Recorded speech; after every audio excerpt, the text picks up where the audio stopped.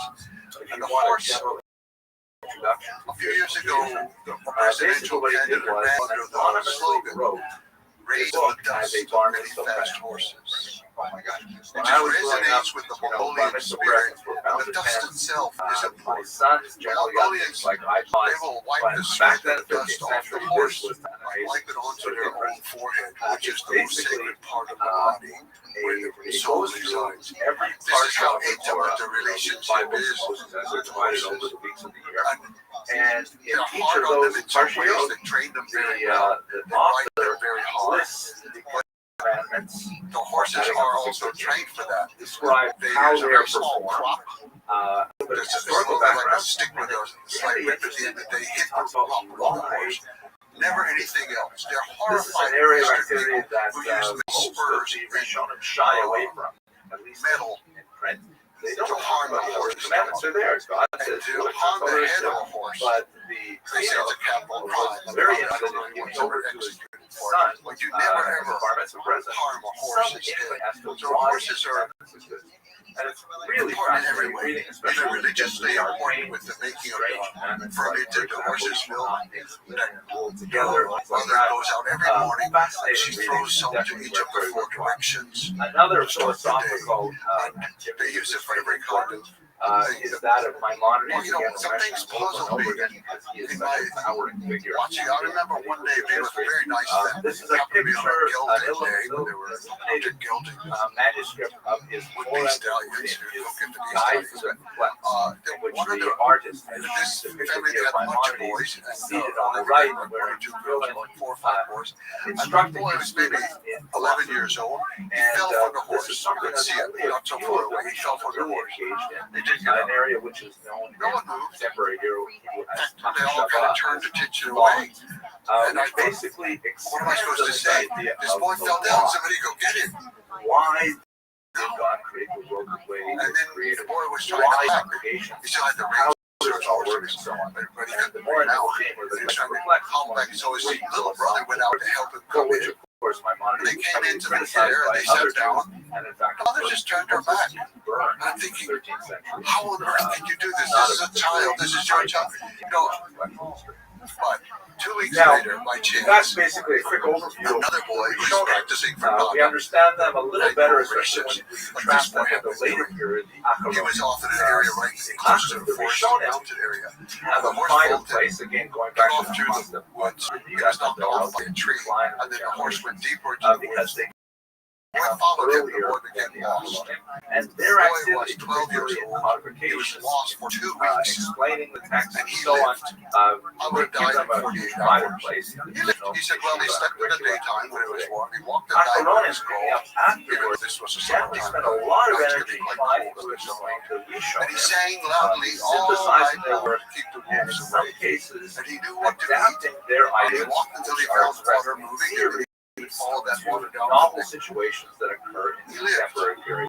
And I realized changes in social norms, changes in economic realities, changes in technology in particular are very much the activity of the actor. To understand, for example, what does electricity mean when it comes to just a small tangent. There's a wrestler named Gary Cole, and he tells a story about mental toughness. That's more the domain of the first time he saw truly mentally tough people was when he visited Mongolia for a wrestling tournament. So that's a quick overview. And he remembered that they were taking showers in cold water. And all the other wrestlers, they would take the shower, and then when the water hits them, you can see a little grimace. For the Mongols, there's just nothing. It was emotionless. Sort of like ice cold water or any other kind of hardship. You build a hardness to that. And I suppose that falling from the horse is just an example of that. There's a mental hardness and a mental toughness. You have to be able to take care of yourself.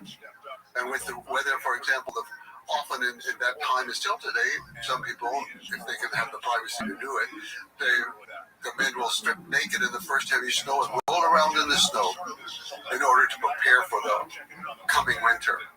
And the valley where I live, a lot of wrestlers come there to train in the summertime for the competition. And the water's very, very cold coming down from it.